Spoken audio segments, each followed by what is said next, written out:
నవరాత్రులలో మొదటి రోజు ఈ రోజున శైలపుత్రిదేవిని ఏ విధంగా పూజించాలి ఆ దేవి గురించి తెలుసుకుందాం. అర్థం: పర్వతరాజు, హిమవంతుని కుమార్తె, వాహనం నంది, ఎద్దు, ఆయుధాలు త్రిశూలం, కమలం, ఫలితం ధైర్యం, స్థిరత్వం, జీవితానికి మంచి ప్రారంభం. మొదటి రోజు నవరాత్రిదేవి శ్రీ శైలపుత్రిదేవి. శైలపుత్రిదేవి ఎవరు? శైలపుత్రి అనే పేరులో అర్థం. శైల అంటే పర్వతం, పుత్రి అంటే కుమార్తె, అంటే పర్వతరాజు, హిమవంతుని కుమార్తె అని అర్థం. శైలపుత్రిదేవి నవదుర్గలలో మొదటి రూపం. నవరాత్రుల మొదటి రోజున ఈమెను పూజిస్తారు. ఈమెనే గత జన్మలో సతీదేవి, తరువాత హిమవంతుని ఇంట పార్వతీదేవిగా అవతరించింది. శైలపుత్రిదేవి జనన కథ పురాణాల ప్రకారం సతీదేవి తన తండ్రి దక్షుడు నిర్వహించిన యజ్ఞంలో అవమానాన్ని భరించలేక యోగాగ్నిలో తన దేహాన్ని త్యజించింది. తరువాత జగన్మాత హిమవంతుడు మరియు మేనాదేవికి కుమార్తెగా జన్మించింది. పర్వతరాజు కుమార్తె కావడంతో ఆమెకు శైలపుత్రి అనే పేరు వచ్చింది. పెరిగిన తరువాత ఆమె పరమశివుణ్ణి పొందడానికి ఘోర తపస్సు చేసింది. ఆ తపస్సు ఫలితంగా పరమశివుడు ఆమెను వివాహం చేసుకున్నాడు. అందుకే శైలపుత్రిదేవిని ఆదిశక్తి యొక్క మొదటి రూపంగా భావిస్తారు. దేవీస్వరూపం: వాహనం నంది, ఎద్దు, కుడిచేతిలో త్రిశూలం, ఎడమచేతిలో కమలం, ముఖం ప్రశాంతమైన దివ్యకాంతి, వస్త్రాలు ఎరుపు లేదా పసుపు రంగు స్వరూపం, ధైర్యం, శక్తి, స్థిరత్వానికి ప్రతీక. ఆధ్యాత్మిక ప్రాముఖ్యత: యోగశాస్త్రం ప్రకారం శైలపుత్రిదేవి మూలాధార చక్రానికి అధిష్టాన దేవతగా భావించబడుతుంది. ఈమెను ఆరాధించడం వల్ల మనస్సుకు స్థిరత్వం, ధైర్యం, భయాలు తగ్గడం, ఆధ్యాత్మిక ప్రయాణానికి మంచి ప్రారంభం కలుగుతాయని భక్తుల విశ్వాసం. ధ్యాన శ్లోకం: వందే వాంఛితలాభాయ చంద్రార్ధకృతశేఖరాం వృషారూఢాం శూలధరాం శైలపుత్రీం యశస్వినీం. మూలమంత్రం: ఓం దేవీ శైలపుత్ర్యై నమః. గాయత్రీ మంత్రం: ఓం శైలపుత్ర్యై విద్మహే హేమవత్యై ధీమహి తన్నో దుర్గిః ప్రచోదయాత్.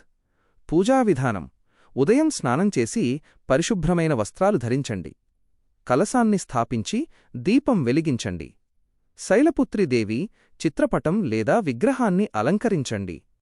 కుంకుమ, పసుపు, అక్షతలు సమర్పించండి. ధ్యాన శ్లోకం: మూలమంత్రం జపించండి. అష్టోత్తర శతనామావళి లేదా దుర్గాస్తోత్రం పారాయణం చేయవచ్చు. హారతి ఇచ్చి ప్రసాదం పంచండి. నైవేద్యం సంప్రదాయాన్ని బట్టి వీటిలో ఏదైనా సమర్పించవచ్చు. ఆవునెయ్యి, పాలు, బెల్లం, అరటిపండ్లు, కొబ్బరికాయ పాయసం. సమర్పించవలసిన పూలు: ఎర్ర గులాబీ, మందారం, చామంతి. పూజ ఫలితాలు: భక్తుల విశ్వాసం ప్రకారం శైలపుత్రిదేవిని భక్తితో ఆరాధిస్తే ధైర్యం పెరుగుతుంది, జీవితంలో స్థిరత్వం వస్తుంది, కుటుంబంలో శుభం కలుగుతుంది, ఆధ్యాత్మిక మార్గంలో పురోగతి లభిస్తుంది. శ్రీ శైలపుత్రి అష్టోత్తర శతనామావళి: ఓం శైలపుత్ర్యై నమః. ఓం పార్వత్యై నమః. ఓం హేమవత్యై నమః. ఓం గిరిజాయై నమః. ఓం సత్యై నమః. ఓం భవాన్యై నమః. ఓం శివప్రియాయై నమః. ఓం శివపత్న్యై నమః. ఓం మహేశ్వర్యై నమః. ఓం త్రినేత్రాయై నమః. ఓం త్రిశూలధారిణ్యై నమః. ఓం వృషారూఢాయై నమః. ఓం కమలహస్తాయై నమః. ఓం శుభప్రదాయై నమః. ఓం మంగళప్రదాయై నమః. ఓం జగదంబాయై నమః. ఓం జగన్మాత్రే నమః. ఓం జగదీశ్వర్యై నమః. ఓం ఆదిశక్త్యై నమః. ఓం మహాశక్త్యై నమః. ఓం దుర్గాయై నమః. ఓం చండికాయై నమః. ఓం అంబికాయై నమః. ఓం సర్వమంగళాయై నమః. ఓం సర్వేశ్వర్యై నమః. ఓం సర్వరక్షాకర్యై నమః. ఓం భక్తవత్సలాయై నమః. ఓం కరుణామయ్యై నమః. ఓం దయామయ్యై నమః. ఓం శాంతస్వరూపిణ్యై నమః. ఓం సౌమ్యాయై నమః. ఓం తేజోవత్యై నమః. ఓం మహాదేవ్యై నమః. ఓం మహామాయాయై నమః. ఓం భద్రకాళ్యై నమః. ఓం శుభాంకర్యై నమః. ఓం సర్వకామప్రదాయై నమః. ఓం సర్వసిద్ధిప్రదాయై నమః. ఓం సర్వాభీష్టప్రదాయై నమః. ఓం భక్తాభీష్టప్రదాయై నమః. ఓం జ్ఞానప్రదాయై నమః. ఓం బుద్ధిప్రదాయై నమః. ఓం విద్యాప్రదాయై నమః. ఓం ఐశ్వర్యప్రదాయై నమః. ఓం ఆరోగ్యప్రదాయై నమః. ఓం ఆయుర్దాయిన్యై నమః. ఓం విజయప్రదాయై నమః. ఓం ధైర్యప్రదాయై నమః. ఓం బలప్రదాయై నమః. ఓం భయహారిణ్యై నమః. ఓం పాపనాశిన్యై నమః. ఓం దుఃఖహారిణ్యై నమః. ఓం శోకనాశిన్యై నమః. ఓం ఆనందదాయిన్యై నమః. ఓం మోక్షప్రదాయై నమః. ఓం పరమేశ్వర్యై నమః. ఓం పరాత్పరాయై నమః. ఓం నిత్యాయై నమః. ఓం శాశ్వత్యై నమః. ఓం నిర్మలాయై నమః. ఓం నిరంజనాయై నమః. ఓం నిరహంకారాయై నమః. ఓం నిర్గుణాయై నమః. ఓం సగుణాయై నమః. ఓం సర్వవ్యాపిన్యై నమః. ఓం విశ్వమాతరే నమః. ఓం విశ్వరూపిణ్యై నమః. ఓం విశ్వేశ్వర్యై నమః. ఓం సృష్టికర్త్ర్యై నమః. ఓం స్థితికారిణ్యై నమః. ఓం లయకారిణ్యై నమః. ఓం బ్రహ్మరూపిణ్యై నమః. ఓం విష్ణురూపిణ్యై నమః. ఓం రుద్రరూపిణ్యై నమః. ఓం త్రిగుణాత్మికాయై నమః. ఓం త్రిలోకపూజితాయై నమః. ఓం త్రిలోకేశ్వర్యై నమః. ఓం సురవందితాయై నమః. ఓం మునిసేవితాయై నమః. ఓం సిద్ధవందితాయై నమః. ఓం దేవపూజితాయై నమః. ఓం మహాపూజ్యాయై నమః. ఓం యోగిన్యై నమః. ఓం యోగమాయాయై నమః. ఓం యోగేశ్వర్యై నమః. ఓం తపస్విన్యై నమః. ఓం తపోరూపిణ్యై నమః. ఓం సత్యస్వరూపిణ్యై నమః. ఓం ధర్మరక్షిణ్యై నమః. ఓం ధర్మసంస్థాపిన్యై నమః. ఓం సర్వదేవమయ్యై నమః. ఓం శుభదాయై నమః. ఓం మంగళదాయిన్యై నమః. ఓం వరప్రదాయై నమః. ఓం అభయప్రదాయై నమః. ఓం కృపానిధయే నమః. ఓం అనుగ్రహప్రదాయై నమః. ఓం క్షేమకర్యై నమః. ఓం సౌభాగ్యదాయిన్యై నమః. ఓం సంపత్ప్రదాయై నమః. ఓం శుభలక్షణాయై నమః. ఓం సర్వమంగళకారిణ్యై నమః. ఓం మహాగౌర్యై నమః. ఓం ఉమాయై నమః. ఓం గౌర్యై నమః. ఓం గిరిరాజతనయాయై నమః. ఓం నవదుర్గా ప్రథమరూపిణ్యై నమః. ఓం శ్రీశైలపుత్ర్యై నమః. జై మాతాదీ, జై శైలపుత్రిదేవి. ఇప్పుడు ఆ దేవి గురించి కొన్ని విషయాలు మాట్లాడుకుందాం. అలా మాట్లాడుకోవటం వలన మనకు ఆ దేవి గురించి ఇంకా చాలా విషయాలు తెలుస్తాయి. ఓకే, ఇంకా స్టార్ట్ చేద్దాం. ఒకసారి ఊహించుకోండి, అత్యంత దారుణంగా ఒక అవమానం జరిగింది అనుకుందాం. అది కూడా బయటి వాళ్ల వల్ల కాకుండా. కరెక్ట్, బయటి వాళ్ల వల్ల కాదు. మనల్ని కంటికి రెప్పలా కాపాడుకోవాల్సిన మన సొంత కుటుంబమే అలా అవమానిస్తే అది చాలా భయంకరమైన పరిస్థితి కదా. ఖచ్చితంగా. ఆ అవమాన భారాన్ని తట్టుకోలేక అసలు ఆ పాత గుర్తింపును పూర్తిగా నాశనం చేసుకుని ఒక కొత్త అత్యంత శక్తివంతమైన వ్యక్తిగా మారాలని ఎవరైనా నిర్ణయించుకుంటే వినడానికి ఇదేదో ఆధునిక సైకలాజికల్ థ్రిల్లర్ సినిమా కథలా అనిపిస్తోంది. అవును, అచ్చం అలాగే ఉంది కదా. కానీ కాదు, ఇది వేల సంవత్సరాల క్రితం నాటి మన ప్రాచీన పురాణాల్లో దాగి ఉన్న ఒక అద్భుతమైన కథ. నిజమే. ఒక రకంగా చెప్పాలంటే భరించలేని ఒక మానసిక గాయం నుండి అత్యున్నతమైన స్థిరత్వాన్ని ఎలా సాధించాలో చెప్పే ఒక మాస్టర్ క్లాస్ లాంటిది కథ. అసలు మనం తరచుగా శక్తి లేదా బలం అనగానే కండబలాన్నో లేదా ఎదుటి వారిని భయపెట్టే ఆధిపత్యాన్నో ఊహించుకుంటాం కదా. అవును, సాధారణంగా అందరూ అనుకునేది అదే. కానీ ఈ కథ మనకు నేర్పేది పూర్తిగా భిన్నమైన బలం గురించి. అంటే ఆ బలం ఎలాంటిది అంటారు? అదేమిటంటే ఎంతటి ప్రళయం వచ్చినా సరే లోపల ఏమాత్రం చెక్కు చెదరని సంపూర్ణమైన నిశ్శబ్ద శక్తి, ఒక విధమైన అద్భుతమైన మానసిక స్థిరత్వం. వావ్, నిశ్శబ్ద శక్తి, చాలా బాగా చెప్పారు. ఈ రోజు మన ఈ లోతైన విశ్లేషణలో మనం సరిగ్గా అలాంటి ఒక అద్భుతమైన శక్తి గురించే మాట్లాడుకోబోతున్నాం. అవును. నవదుర్గలలో మొదటి రూపమైన శైలపుత్రి మాత గురించి మనం ఈ రోజు తెలుసుకోబోతున్నాం. శుభ పంచాంగ్ లాంటి మూలాల నుండి సేకరించిన సమాచారాన్ని పరిశీలిద్దాం. ఖచ్చితంగా. అసలు ఈ దైవిక స్త్రీ శక్తి తత్వం వెనుక ఉన్న సైకాలజీ ఏమిటి అనేది అర్థం చేసుకుందాం. సరే, దీన్ని విడమర్చి చూద్దాం. అసలు శైలపుత్రి అనే పేరులోనే ఒక గంభీరత దాగి ఉంది కదా. అవును, చాలా గొప్ప అర్థం ఉంది ఆ పేరులో. శైల అంటే హిమాలయ పర్వతాలు, మరియు పుత్రి అంటే కుమార్తె. పర్వతరాజు కుమార్తె కాబట్టే ఆమె శైలపుత్రి. కరెక్ట్, హిమవంతుని కూతురు. అయితే ఇక్కడ నాకు ఒక సందేహం. నవరాత్రులలో అత్యంత పవిత్రమైన మొదటి రోజున ఈమెనే ఎందుకు పూజిస్తారు? మిగతా దేవతలను కాకుండా ఈమెతోనే ఎందుకు మొదలు పెడతారు? ఇక్కడ ఆసక్తికరమైన విషయం ఏమిటంటే నవరాత్రులనేది కేవలం ఒక పండుగ కాదు. మరి ఏమిటి? అదొక 9 రోజుల సుదీర్ఘమైన ఆధ్యాత్మిక ప్రయాణం. ఏ ప్రయాణానికైనా లేదా ఏ కట్టడానికైనా పునాది గట్టిగా ఉండాలి కదా. అవును, పునాది లేకపోతే ఇల్లు నిలబడదు. సరిగ్గా అలాగే శైలపుత్రి మాత కేవలం పార్వతీదేవి యొక్క ఒక రూపం మాత్రమే కాదు, ఆమె పర్వతానికి ప్రతీక. పర్వతానికి ప్రతీక అంటే? పర్వతం అనగానే మనకు గుర్తుకొచ్చేదేమిటి? వాతావరణం ఎంత మారినా సరే, ఎన్ని తుఫానులు వచ్చినా తన స్థానాన్ని వదలకుండా నిలబడే అపారమైన స్థిరత్వం. ఓహో, అంటే భౌతిక ప్రపంచంలోని ఆకర్షణల నుండి బయటపడటానికి ఆ స్థిరత్వం కావాలంటారా? ఖచ్చితంగా. గందరగోళం నుండి ఒక వ్యక్తి ఆధ్యాత్మిక మార్గం వైపు వెళ్లాలంటే ముందుగా మనస్సుకు ఆ పర్వతం లాంటి స్థిరత్వం కావాలి. అంటే దీన్ని బట్టి చూస్తే సముద్రంలో తుఫాన్ వచ్చినప్పుడు ఓడ కొట్టుకోకుండా ఉండడానికి ఒక భారీ లంగర్ వేస్తారు కదా, సరిగ్గా అలాంటిదే అంటారా? అద్భుతమైన పోలిక.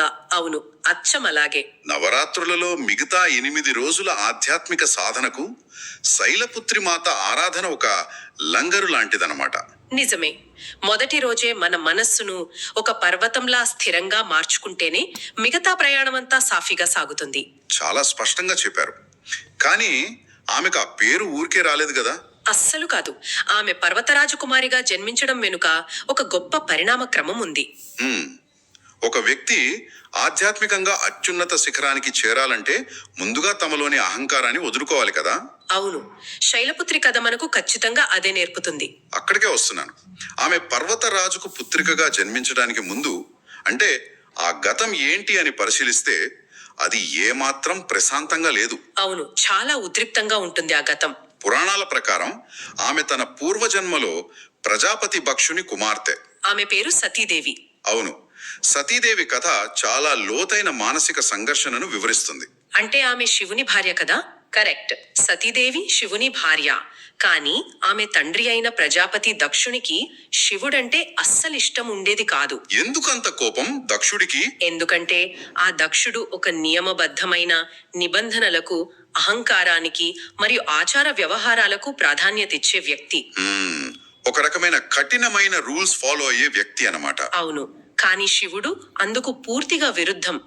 ఏ బంధాలకు లోబడని ఒక స్వతంత్రమైన, స్వేచ్ఛాయుతమైన అస్తిత్వం శివుడిది. ఓహో, ఈ 2 భిన్నమైన మనస్తత్వాల మధ్య సతీదేవి బాగా నలిగిపోయింది కదా. చాలా దారుణంగా నలిగిపోయింది. ఒకసారి దక్షుడు ఒక అతిపెద్ద యజ్ఞాన్ని నిర్వహించాడు. అవును, నేను చదివాను. దానికి ముల్లోకాలలో ఉన్న దేవతలందరినీ ఆహ్వానించాడు అంటారు. అవును, అందరినీ పిలిచాడు. కాని కావాలనే తన సొంత కూతురు సతీదేవిని, అల్లుడైన శివుడిని పిలవలేదు. అది చాలా పెద్ద అవమానం. అయినప్పటికీ సతీదేవి ఆ యజ్ఞానికి వెళ్ళింది కదా. వెళ్ళింది. వెళ్ళకూడదని శివుడు చెప్పినా వినకుండా వెళ్ళింది. ఇదే. అవును కదా. తనని కావాలనే పక్కన పెట్టారని తెలిసినప్పుడు ఎవరైనా దూరంగా ఉంటారు కదా. ఎందుకు వెళ్ళినట్లు? దీన్ని మనం ఒక పెద్ద చిత్రంతో అనుసంధానిస్తే కుటుంబం పట్ల ఉండే ఒక సహజమైన మానవ భావోద్వేగం అక్కడ కనిపిస్తుంది. అంటే పుట్టింటి మీద ప్రేమ లాంటిదా? ఖచ్చితంగా. నా తండ్రే కదా, నా పుట్టిల్లే కదా, నేను వెళ్తే ఏమవుతుంది అనే ఒక అమాయకమైన ఆశ. అర్థమవుతోంది. కానీ అక్కడ జరిగింది వేరు. అక్కడ ఆమె తండ్రి అందరి ముందు శివుడిని మరియు ఆమెను ఘోరంగా అవమానించాడు.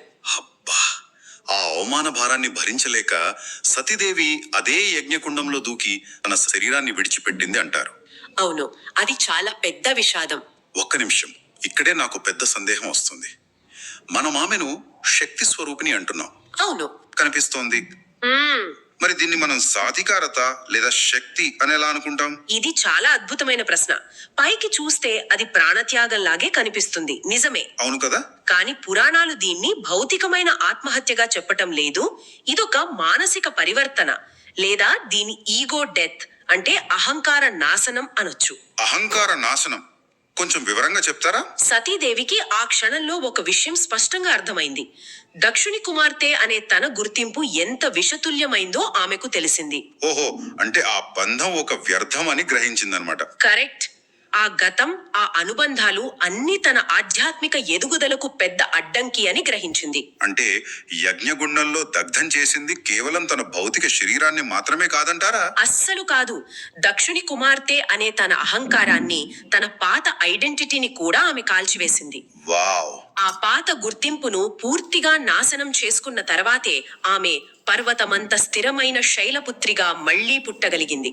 ఓహో, అంటే ఆ యజ్ఞకుండం మంటలు వాస్తవానికి ఆమెలోని పాత బాధలను, భయాలను, విషపూరితమైన అనుబంధాలను కాల్చివేసే ఒక ప్రక్షాళన అన్నమాట. ఖచ్చితంగా. ప్యూరిఫికేషన్ అంటాం కదా, అలాంటిదే. ఆ తర్వాతే ఆమె హిమాలయాలేంట జన్మించింది కదా. అవును, ఒక కొత్త జన్మ. శివుడిని తిరిగి తన భర్తగా పొందడానికి ఎవరూ ఊహించని విధంగా అత్యంత కఠోరమైన తపస్సు చేసింది అంటారు. అవును, ఆ తపస్సు గురించి పురాణాల్లో చాలా గొప్పగా వర్ణించారు. అంటే తన గతాన్ని బూడిద చేసి ఒక కొత్త దృఢమైన సంకల్పంతో బయటపడింది. అవును, ఒక విషాదాన్ని, ఒక ఘోరమైన అవమానాన్ని అనంతమైన అంతర్గత శక్తిగా ఎలా మార్చుకోవచ్చో ఆమె కథ మనకు స్పష్టంగా వివరిస్తోంది. నిజంగా స్ఫూర్తిదాయకం. ఆ కఠోర తపస్సు ఆమె సాధించిన ఆ అంతర్గత స్థిరత్వానికి అతి పెద్ద నిదర్శనం. ఒకసారి ఆమె ఆ శిఖరాన్ని చేరుకున్న తర్వాత మరేదీ ఆమెను కదిలించలేకపోయింది. మరి ఇంతటి అద్భుతమైన మానసిక పరివర్తన చెంది స్థిరత్వాన్ని సాధించిన ఆ దేవిని మన ప్రాచీనులు అసలు ఎలా ఊహించారు? ఆ రూపవర్ణన చాలా ప్రత్యేకంగా ఉంటుంది. అవును, శుభ పంచాంగ ఆధారాల ప్రకారం మాతా శైలపుత్రి స్వరూప వర్ణన చూస్తే చాలా విరుద్ధమైన అంశాలు కనిపిస్తాయి కదా. అవును, ఆ కాంట్రాస్ట్ చాలా స్పష్టంగా ఉంటుంది. అంటే ఆమె వృషభం, అదేనండి, ఎద్దుపై స్వారీ చేస్తున్నట్లుగా చూపిస్తారు. అవును, నంది వాహనం. ఆమె కుడి చేతిలో ఒక శక్తివంతమైన త్రిశూలం ఉంటుంది. ఇక ఎడమ చేతిలో ఒక అందమైన కమల పుష్పం అంటే పామర పువ్వు ఉంటుంది. ఈ స్వరూపం కేవలం అందం కోసం గీసిన చిత్రం కాదు. దీని వెనుక లోతైన మనస్తత్వ శాస్త్రం ఉంది తెలుసా? ఓహో, ఏంటది? వృషభం అనేది ధర్మానికి మరియు అపారమైన సహనానికి ప్రతీక. సహనం. అవును, ఎద్దు చాలా కష్టపడుతుంది కదా. కరెక్ట్. జీవితంలో ఎన్ని అవాంతరాలు ఎదురైనా సరే ధర్మం తప్పకుండా సహనంతో నిలబడాలని ఆ వృషభ వాహనం సూచిస్తుంది. ఇక ఆమె చేతుల్లో ఉన్న వస్తువుల విషయానికొస్తే అవే నాకు చాలా విచిత్రంగా అనిపిస్తున్నాయి. ఎందుకు? ఎందుకంటే త్రిశూలం అనేది శత్రువులను నాశనం చేసే ఒక ఉగ్ర రూపానికి సంకేతం కదా. అది ఒక రకమైన భయాన్ని కలిగిస్తుంది. అవును. కానీ అదే సమయంలో మరో చేతిలో కమలం ఉంది. కమలం అంటే ఏమిటి? ప్రశాంతత.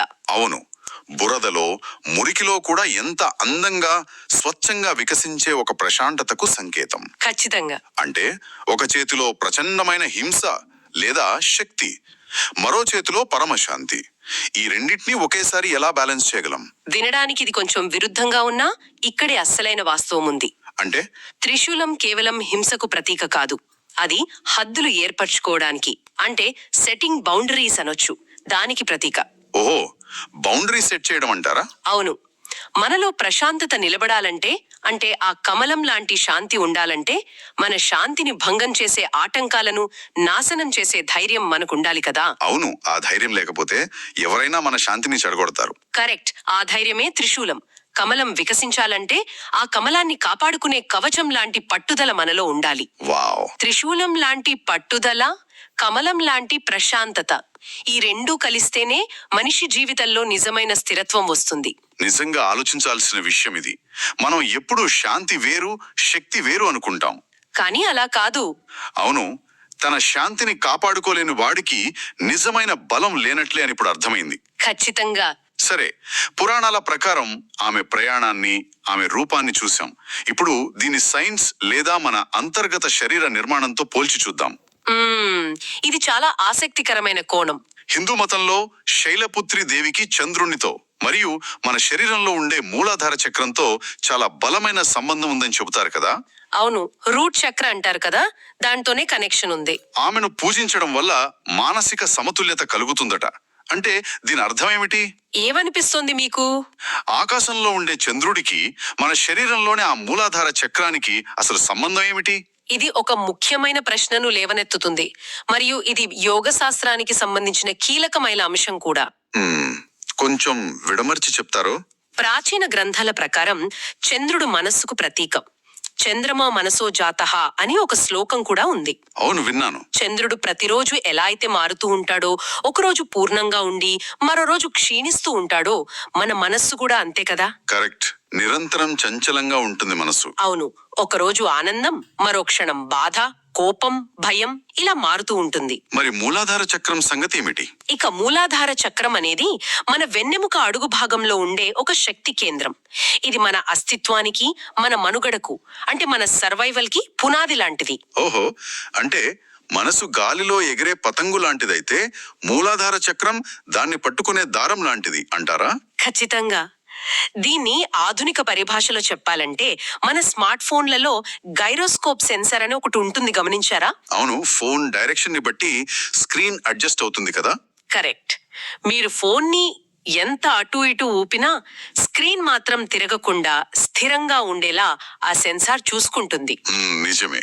మన శరీరంలో మూలాధార చక్రం సరిగ్గా ఆ గైరోస్కోప్ లాగే పనిచేస్తుంది. వావ్, భలే పోల్చారు. మనసు అనే చంద్రుడు ఎంత చంచలంగా మారినా, మనలో ఎన్ని భయాలు పుట్టుకొచ్చినా, మన పునాది అయిన మూలాధార చక్రం బలంగా ఉంటే మనం మానసికంగా కుప్పకూలిపోకుండా అది కాపాడుతుంది. ఆహా, శైలపుత్రి మాత ఈ మూలాధార చక్రానికి అధిష్టాన దేవత. ఆమెను ఆరాధించడం ద్వారా ఆ పునాది గట్టిపడుతుంది. అద్భుతమైన ఉదాహరణ. మన పునాది బలంగా ఉంటే మనసు చేసే అల్లరి మనల్ని ఏమీ చేయలేదన్నమాట. అక్షరాలంతే. అయితే ఇదంతా వినడానికి చాలా బాగుంది, కానీ ప్రాక్టికల్ గా ఆచరణలో దీన్ని ఎలా సాధించేవారు? దానికే పూజా విధానాలున్నాయి. అవును, నవరాత్రులలో మొదటి రోజున శైలపుత్రి మాతను ఎలా పూజిస్తారు? శుభ పంచాంగ ఆధారంగా చూస్తే చాలా స్పష్టమైన ఆచారాలు కనిపిస్తాయి. తెల్లవారుజామునే నిద్రలేచి పవిత్ర స్నానం చేయడం, స్వచ్ఛమైన పువ్వులు, అక్షతలు, చందనం, నెయ్యి దీపాలతో పూజ చేయడం కదా. అవును, దాంతో పాటు ఓం దేవి శైలపుత్రాయ నమః అనే మంత్రాన్ని నిరంతరం జపించడం లాంటివి కూడా ఉంటాయి. ఇక్కడే నాకు డౌట్ వస్తోంది. ఏంటది? ఇవి పైకి చూస్తే చాలా సాధారణ ఆచారాలుగా కనిపిస్తాయి. అవును, పైకి అలానే అనిపిస్తుంది, కానీ వాటి వెనుక ఒక స్పష్టమైన న్యూరోబయోలాజికల్ ఉద్దేశం ఉంది. అదే నా సందేహం. పువ్వులు, దీపాలు, చందనం ఇవి చాలా సున్నితమైన వస్తువులు కదా. అవును, వీటిని ఉపయోగించడం వల్ల మన లోపల పర్వతమంత ఆత్మవిశ్వాసం, బలం ఎలా వస్తుంది? ఈ ఆచారాలకు మన మూలాధార చక్రం యాక్టివేట్ అవడానికి ఉన్న సంబంధం ఏంటి? అక్కడే ఉంది అసలు రహస్యం. ఈ పూజా విధానం మన పంచేంద్రియాలను, అంటే మన 5 సెన్సెస్ ను ఒకే కేంద్రం వైపు నడిపించే ఒక గొప్ప సాధన. ఓహో, అంటే సెన్సరీ ఫోకస్ అంటారా? అవును. ఉదాహరణకు చందనం తీసుకుందాం. చందనాన్ని నుదుటిపై పెట్టుకున్నప్పుడు అది భౌతికంగా మన నాడీ వ్యవస్థను, అంటే మన నర్వస్ సిస్టమ్ ని చల్లబరుస్తుంది. దానివల్ల ఒత్తిడి తగ్గుతుంది. చందనం పెట్టుకోగానే ఒక రకమైన కూల్ ఫీలింగ్ వస్తుంది కదా. కరెక్ట్. ఇక నెయ్యి దీపం విషయానికొస్తే, ఒకే చోట కదలకుండా వెలిగే ఆ చిన్న దీపపు జ్వాలను తదేకంగా చూడటాన్ని త్రాటక ధ్యానం అంటారు. త్రాటక ధ్యానం విన్నాను. అలా చూడటం ద్వారా నిరంతరం అటు ఇటు పరిగెట్టే మనస్సు ఒకే చోట నిలకడగా ఉండటం అలవాటు చేసుకుంటుంది. ఓహో, అంటే దీపం అనేది కేవలం చీకటిని పారద్రోడడం మాత్రమే కాదు, మన మనస్సుకు ఫ్లక్చువేట్ అవ్వకుండా ఒక ఫోకస్ పాయింట్ ని ఇస్తుందన్నమాట. ఖచ్చితంగా, అది ఒక యాంకర్ లాగా పనిచేస్తుంది. మరి మంత్ర జపం సంగతి, దానివల్ల ఏమవుతుంది? ఓం దేవి శైలపుత్రాయ నమః అనే మంత్రాన్ని నిరంతరం జపించినప్పుడు ఆ శబ్ద తరంగాలు మన శరీరంలో ఒక విధమైన ప్రతిధ్వనిని సృష్టిస్తాయి. వైబ్రేషన్స్ అంటారా? అవును, ఆ సౌండ్ వైబ్రేషన్స్ నేరుగా మన నాడీ వ్యవస్థను ప్రశాంతపరిచి మూలాధార చక్రాన్ని ఉత్తేజపరుస్తాయని యోగ శాస్త్రం చెప్తోంది. వావ్, సైన్స్ అండ్ స్పిరిచువాలిటీ ఎలా కలిసాయో కదా. అంటే మీరు చూసే దీపం, మీరు పీల్చే చందనం వాసన, మీరు చేసే మంత్ర జపం, ఇవన్నీ కలిసి మీ మెదడుకు ఒక సంకేతాన్ని పంపుతాయి. ఎలాంటి సంకేతం? నువ్వు సురక్షితంగా ఉన్నావు, భయపడాల్సిన అవసరం లేదు అనే సిగ్నల్ అన్నమాట. ఆ భావన నుండే పర్వతమంత స్థిరత్వం పుడుతుంది. ఇది నిజంగా ఆశ్చర్యంగా ఉంది. కేవలం ఒక భౌతికమైన పౌరాణిక కథను మనిషి నాడీ వ్యవస్థతో, సైకాలజీతో ఎంత అద్భుతంగా ముడిపెట్టారో కదా. అవును, మన ప్రాచీనుల మేధస్సుకి ఇదొక నిదర్శనం. కథలో చూస్తే సతీదేవి తన పాత గుర్తింపును కాల్చివేసి శైలపుత్రిగా స్థిరత్వాన్ని సాధించింది. మన శరీరంలో చూస్తే మన ఈ ఆచారాలు మన గందరగోళాన్ని జయించి మానసిక ప్రశాంతతనిస్తున్నాయి. ఖచ్చితంగా శైలపుత్రి మాత కథ కేవలం పురాణాల్లోని ఒక పేజీలో ముగిసిపోయే గాథ కాదు, అదొక ఆచరణాత్మక మార్గదర్శి. చాలా బాగా చెప్పారు. జీవితంలో ఊహించుని కష్టాలు వచ్చినప్పుడు, అందరూ మనల్ని విమర్శించినప్పుడు, లేదా మన సొంత వాళ్లే మనల్ని పక్కన పెట్టినప్పుడు మానసికంగా ఎలా దృఢంగా నిలబడాలో నేర్పే ఒక గొప్ప పాఠం ఇది. నిజమే. ఈ రోజుల్లో ఇలాంటి పాఠం మనకెంతో అవసరం కదా. అవును, అడుగడుగున స్ట్రెస్ ఉన్న ఈ కాలంలో ఇది చాలా అవసరం. ఉదయం లేచినప్పటి నుండి రాత్రి పడుకునే వరకు స్మార్ట్ ఫోన్ల ద్వారా మనపైకి దూసుకొచ్చే సమాచార ఉప్పెనలో, అంటే ఇన్ఫర్మేషన్ ఓవర్లోడ్ లో మనం బతుకుతున్నాం. అవును, మన బ్రెయిన్ కి రెస్ట్ లేకుండా పోయింది. ప్రతి చిన్న విషయానికి మనసు గందరగోళానికి గురవుతోంది. కోపం, భయం, అసూయ ఇలాంటివి మనల్ని నిరంతరం కదిలిస్తూనే ఉన్నాయి. కరెక్ట్. ఈ అస్థిరమైన కాలంలో మనందరికీ అత్యవసరంగా కావాల్సింది ఎత్తైన మేడలు కాదు, ఏ తుఫానుకి కదలని ఆ శైలపుత్రి లాంటి పునాది. అక్షరాల నిజం. బాహ్య ప్రపంచంలో ఎన్ని మార్పులు వస్తున్నా, ఎన్ని కష్టాలు ఎదురవుతున్నా, మన లోపలి మూలాలు బలంగా ఉన్నప్పుడే మనం దేన్నైనా ఫేస్ చేయగలం. మనం ఏ పరిస్థితినైనా ధైర్యంగా ఎదుర్కోగలం, ప్రశాంతంగా నిర్ణయాలు తీసుకోగలం. ఖచ్చితంగా. మరి ఈ అద్భుతమైన విశ్లేషణను ముగించే ముందు మన మనసులో ఎప్పటికీ నిలిచిపోయేలా ఒక లోతైన ఆలోచన చేద్దాం. చెప్పండి. సతీదేవి తన భౌతిక శరీరాన్నే కాదు, తనకు ఏ మాత్రం ఉపయోగపడని తన పాత గుర్తింపును, అహంకారాన్ని ఆ యజ్ఞకుండ మంటల్లో ఏమాత్రం ఆలోచించకుండా వదిలేసింది కదా. అవును. ఒకసారి మన వైపు మనం చూసుకుంటే, సాక్షాత్తు ఒక పర్వతమంత దృఢమైన స్థిరత్వాన్ని మన జీవితంలో మనం కూడా సాధించాలంటే, మన ఎదుగుదలకు అడ్డుపడుతున్న మనలోని ఏ పాత భయాలను, పనికిరాని అనుబంధాలను, లేదా ఏ అహంకారాన్ని మనం దహించి వేయాల్సి ఉంటుంది. ఎవరికి వారు ఆలోచించుకోవాల్సిన అద్భుతమైన ప్రశ్న ఇది.